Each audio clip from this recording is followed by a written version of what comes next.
repair, make one free call right now to see if you qualify. If your vehicle is less than 12 years old, has less than 130,000 miles, even if it's out of warranty, paying for car repairs can become a thing of the past. Call us right now and get your car protected before your next repair bill hits. Get protection and no more repair bills. Call 800-696-1030. Again, 800-696-1030. That's 800-696-1030. 800-696-1030. All writers are prone to becoming so attached to our characters and stories that we struggle to see why a passage may not be working. It takes another set of eyes to help us nurture our writing to full maturity. At Black Wolf Editorial Services, we strive to enable writers to develop and grow, shaping stories into masterpieces that can stand the test of time. Editing services are provided for all genres and all age categories. Services range from the critique of the short story through to line edits on full-length novels. We also offer assistance on generating writer's bios for your websites. We won't abandon you to the masses. We want to celebrate with you in your successes. Black Wolf Editorial Services, nurturing your writing into maturity. For a full list of services and prices, visit us at blackwolfeditorial.com. You're listening to the Spark Radio Network, internet radio like you've never heard before. Innovation, creativity, and imagination are all said to begin with a spark. So fasten your seatbelt and take the ride of your life and listen for the spark. You are listening to KLRN Radio, where liberty and reason still reign. This is Rio of Madison Rising, and you're listening to KLRN Radio, where liberty and reason still reign. The mainstream media is really the make-believe media. First, they make up the news, and then they make you believe it. Hi, this is Susan Swift. I'm highly successful, have been all my life. I have enjoyed successful careers in film, television, and law. I'm Dan Wright, a father, a gun owner, a dog owner, and a Federalist. I'm Susan Swift, and you are listening to Constitution and Culture on KLRN Radio, where liberty and reason still reign. Hi, this is Susan Swift, host of Constitution and Culture on KLRN Radio, with a special episode.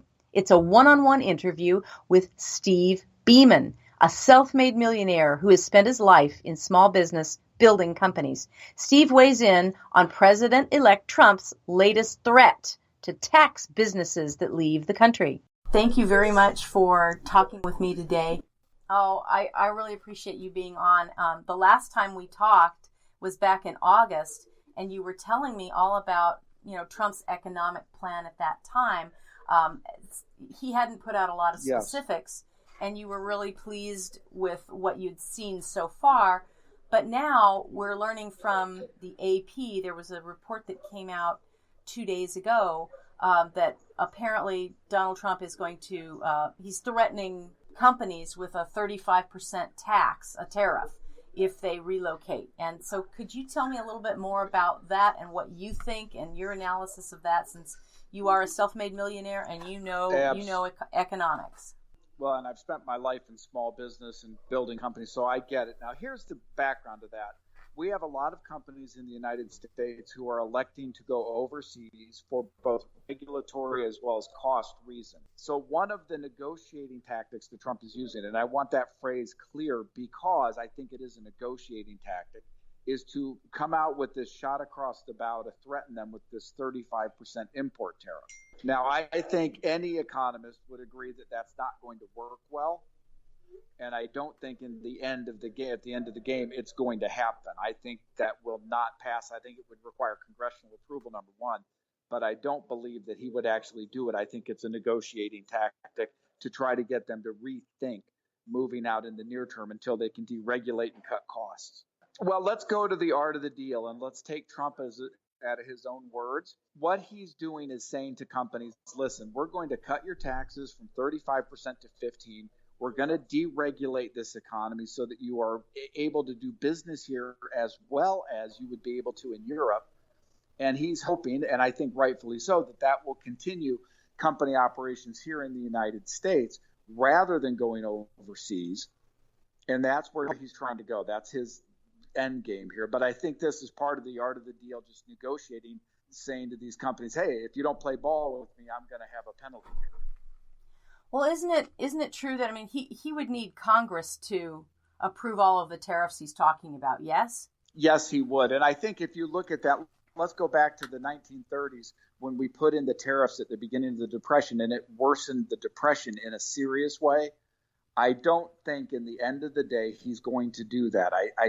His economic team that surrounds him would definitely not be fans of that.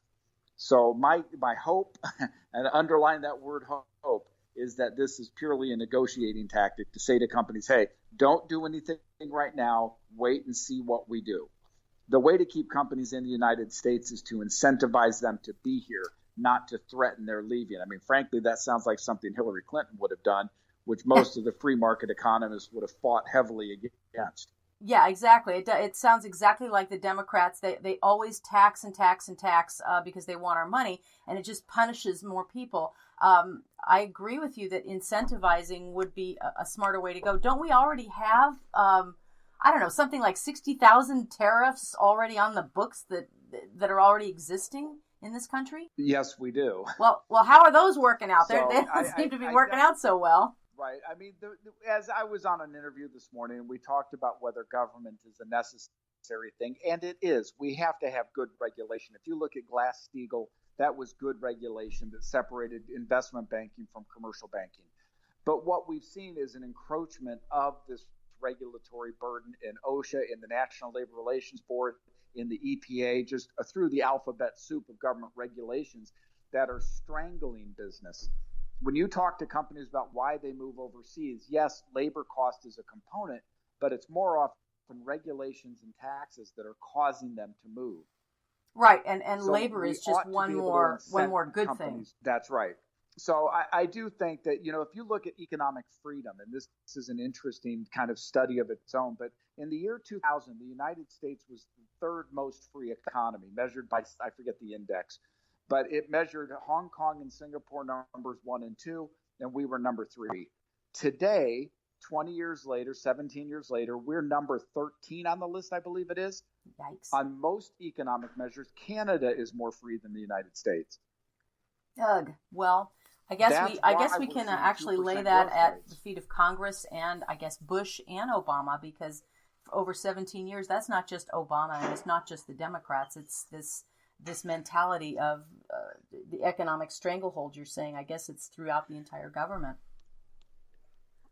Susan, it is. This is not a partisan issue. I mean, clearly the Democratic vision of the world is more regulatory than the Republican vision, but both sides do it. We certainly didn't see a shrinking of government under George Bush. No, we did not. Hey, I've got a question for you. Yeah, far away. What would happen if America simply went to a true capitalist market? I mean, we're really not in a capitalist market where everything is very controlled, as you said, tariffs and there's regulations. What if we took off all of the different taxes that are inhibiting the market? What do you think would happen, pro and con, in American industry? Well, let's look at realities. You'd see growth rates go from their 2 or 3% up to 4, 5, 6%, clearly. Now, I believe we would actually see more wealth redistribution through that natural progression of the free market. Mm-hmm. We look at companies, there's a natural governor on their behavior. General Motors should have been allowed to go out of business. Yes. Bad companies go out of business. Government doesn't have that. There's no governor. It's a pure monopoly. And therefore, if we back government out and let the free markets run, you get more growth, more employment, more innovation, more development. The downside of that, of course, is that in a purely free market, you wouldn't have government safety nets. I happen to believe that's better served by the charitable side of our nature anyway. Yes. But you're going to get a lot of people saying, well, somebody has to provide, AFDC and all the different against the programs that keep the poor people surviving. I would argue in many ways that does more harm than good. I mean, look at Chicago right now, 40 years after the Great Society. We've got 60 people a week shot. That's a direct result of teaching them that they're victims of an unfair system. They're not capable of providing for themselves. And the government saying, we will break your family down and we will add to the children of unwed mothers because we'll pay you for that, in effect. Exactly. We're paying women to have children out of wedlock, and we're incentivizing that, and that destroys and families. To not have husbands. Yeah, exactly. And husbands all of a sudden become useless. Right. And so you roll the clock forward 5 generations, and that's the kind of dysfunction you get.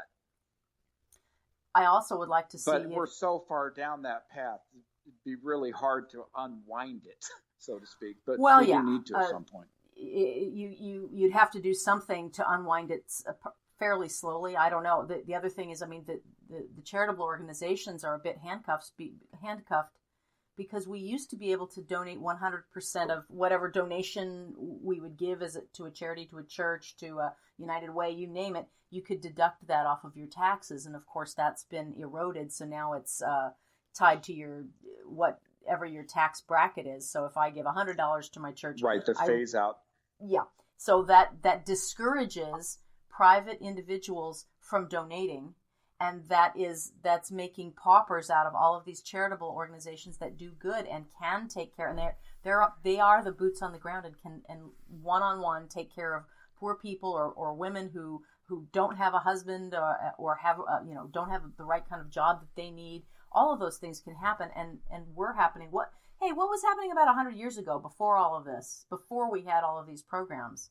How was that? Well, that's, Susan, I think that's what's interesting, because people, and especially if you go to the high schools, they talk about the terrors of child labor and the horrors of business in the 1890s to 1920 period. Mm-hmm. What they're negating is the fact that technology today makes so much of that stuff not necessary in terms of dangerous labor law and all that. Yes.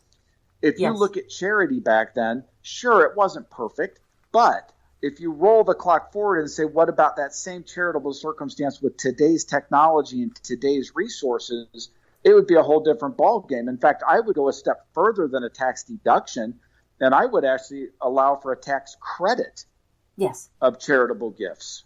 Yes. You're brilliant you flood charities with money. You're brilliant to note, because Democrats and others will all of a sudden point 100 years ago to the squalor, the poverty, as though if we take away $1 of government support, we are going to have starving children at age 5, getting mangled fingers in, machines at all hours of the night, because we're going to be forcing them to do, manual labor. And they don't take into account the new technology. I think that's a brilliant observation. They call up the horribles and say, oh, we're going to have child labor and people will be dying. But they don't remember what progress we've made on all fronts. That's exactly right. And so I think we need to rebuild a nation of charitable giving. I think we need to try to phase all of those types of social services into the charitable world. That would create the incentive for people to get out of poverty, where now to be institutionally impoverished through all these programs makes it impossible to get out of poverty. Yeah, if you earn $1 more than whatever the government limit is, you're kicked off. So what you'll find people doing is saying, well, I'll just take a little bit less, and that way stay on the government dole, which doesn't help anybody. And who can blame them? I would do that. I mean, that's human nature. Well, the people are smart. Again, I don't blame them for taking advantage of the system. I blame it for being offered to begin with. But going back to this whole issue then of Trump, yes, if he cuts taxes, if he limits regulatory and gives true regulatory relief, there is an economic growth that could ensue that would be, I can't say as good as the 80s where we saw some 8% numbers, but let's say 4 to 6%, which begins to get control of the deficits. It begins to put that down so that we don't have that fear of a diminishing dollar as a result of overwhelming debt.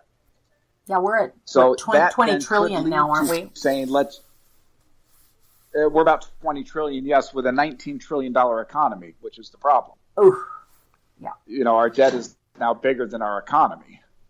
Yeah, so you could take the entire... Now, let me put a different number on that for you. But Susan, let me put that to bed too, because our debt isn't as bad as people think, and I don't want to belittle it. But if you look at a person, let's say you, Susan, go out to buy a house, and you say, I want to borrow $250,000 to buy this house, but I only make $100,000 a year. Very few of us would say that you're not smart doing that. So what my point is, when we compare the income statement of the United States at $19 trillion, to say it has debt of $20 trillion negates the assets of the United States. Yes. And we have what's estimated as about $200 trillion of assets. Mm-hmm. So our debt is about 10%? So my point with that is, yes. Yeah, well, so my point is that the debt's bad, but we're not at a point where it's going to collapse the economy tomorrow. What it is a drag on growth. So instead of getting 7 or 8%, maybe we'll get 4 to 6. The same with student loans, that $1 trillion. It's not devastating. What it does is it drags down the spending of that group, which then reacts by slowing the economy. Of course, because students, instead of being able to maybe buy a car, they're putting all of their money toward paying down their student loan, or at least most of it, and they can't go out and buy a lot of consumerism. They can't spend it on other things like a house, like a car, like other purchases. A lot of their money is still paying down their student loan. Exactly. I mean, who of us hasn't had a problem in life where we borrowed too much on Visa card, and that's you're spending future money now by borrowing, which you then have to pay back. You've got to pay it later. I've got a question for you. That's economics 101. I think more students need to learn that one, though. I don't think they get it because the government keeps handing out free money. I mean, their websites, I can afford college.com. I mean, they keep pushing. It's like a drug. They keep pushing these students to borrow more money to go to school. But I don't think they explain to that's students. why rates have gone so high. I've told my children when I went to college in the early 1980s, tuition, room, and board were $5,000. Right. At that time, the average family income was $25,000. So you had about 20% of a family's annual income devoted to college.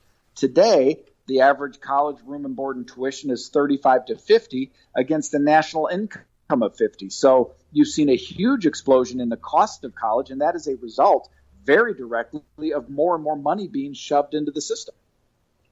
Ugh. Yes, it's a mess. Well, I'm hoping that we're going to actually tackle that at some point too, because the education debt bubble it's killing us, and it's making I think it's crippling families because you get a boy and a girl, they both go to college, they come out with $50,000 of debt each. That's $100,000 of debt. I mean, that's the price of a house in almost anywhere in the country. Right. And what they do is they say, well, honey, let's not get married. Let's wait till we get our careers established. And then they finally, get married. But then it's, well, let's wait a few more years because, we got to save up for the baby. And so you're finding people who are delaying marriages and delaying children where it's a voluntary genocide. It's a debt-based genocide. We're not having children because we can't afford to have children because we're saving up money so that we can send those children to college. I mean, really, that it's kind of a weird, vicious cycle that I see. Well, it's another additive thing, though, when you get to the core of the family, where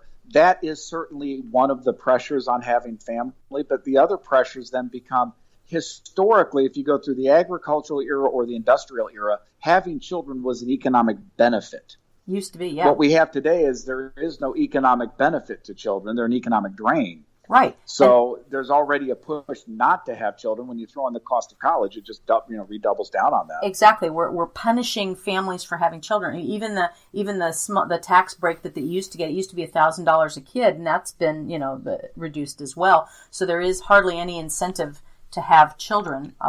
There's an incentive not to have children and just borrow and buy your SUVs and things and just not have kids. It's kind of sad. Well, and my argument there would be I don't care about a tax break for kids. I say get government out of all of that social engineering and don't give it, just come up with a flat tax and have no deductions on it. What the business is it of the government's what we spend money on. Amen. That's what I, that way people, Susan. I totally agree. Go ahead, please. I was going to say, when you look at education, we are headed toward a revolution in education based on technology. Yes. I think the days of the bricks and mortar factory approach to high school and primary education are gone. I think within the next many years, we're going to see a movement toward much more virtual education using the best and the brightest teachers and educators online to teach kids in a much more open and cooperative learning environment rather than just the factories they have now. That will revolutionize education. I mean, that would certainly bring the costs down. Do you think they would? I mean, they wouldn't be able to justify having fancy college dorms and college learning halls. How do you think that would impact the world? Well, clearly we're seeing some of that with the growth in the local community colleges, with the growth in online colleges. Mm-hmm. So we're beginning to see it play out, but it will accelerate as things like our ability to communicate via Skype. Those types of technologies are still relatively new. We're 10 years into it. Give that another 10, 20 years, and you'll have virtual reality classrooms where you can study molecular genetics or any of that type of stuff in real time across the world. And I do think that brings costs down and quality up. Yeah, and we're going to be making an end round around the completely controlled education system. Right now, the higher education is completely controlled by liberal, progressive teachers and that ideology. And as more alternate classes are being offered, we're going to be able to make an end run around the ideology and the brainwashing that goes on in higher education at the Ivy Leagues and elsewhere. So we're going to be able to really educate children in a very different way, also politically speaking. That'll be very, very interesting. I know you do some of that. I think we're seeing that. If you look at the election that took place here with the putting in of Trump over the establishment, if you look at Brexit, if you look at Italy's recent vote, if you look around the world, we're finding that people are rejecting the large, trying to migrate back to the small. And as that happens, again, in education, it will reset the very foundations of it, much to the chagrin of the established educational systems. Because, again, I think you'll see homeschooling grow in not what we have today, but in a much more advanced way. Yes. I think online college will become much more common, and it will be high quality. So it does put strain on the established rear view mirror look at how education should go. Oh, the establishment's in big trouble, just economically and educationally. It sounds like there's lots of good movement coming. We are going to wrest control away from the elite establishment, and we're going to reclaim what is ours by right of birth, freedom. And that's technology. It makes that possible because you can't constrain information anymore. Right. And the more we open up information, the less people will be dependent on a, quote, leader to disseminate that information. And that, in effect, is where the appearance of power comes from in Washington and oftentimes in law, in the not tangible businesses. Yes. Hey, I've got one more question for you. And I if you're not prepared to answer on it, I completely understand. I understood that Trump met with a gentleman from Japan, Masa. I forgot his last name. I'm sorry. Yes, a $50 billion investment. Yes. And I was wondering, I wanted to get your take on it and your information because I think you would be a little more familiar than I would about the potential deal, antitrust. What is Trump doing, and why do you think he's doing that right now? Well, I think this plays to the whole thing about Donald Trump being America's CEO. Yes. I think he sees it like that. And I think bringing in SoftBank from Japan with a $50 billion infusion, which will be 50,000 jobs, give or take, that's another sign that he sees himself as chairman of the board. I mean, I'm going to go out and I'm going to bring in synergistic business. I think it's a good play. I think it bodes to or kind of speaks to what will happen over the next 4 years. I think you'll see much more of this. They are specifically a bank geared towards startup and technology companies. Mm-hmm. So that the trickle-down effect, and there's that phrase everybody hates, but the trickle-down effect of that. I love that phrase. Will be to put more money in the hands of entrepreneurs. Yeah. I'd heard, and this just a snippet right before I called you, that the Masa's bank, I forgot the name of the bank, I'm so sorry, but they're interested in, was it a merger with AT&T?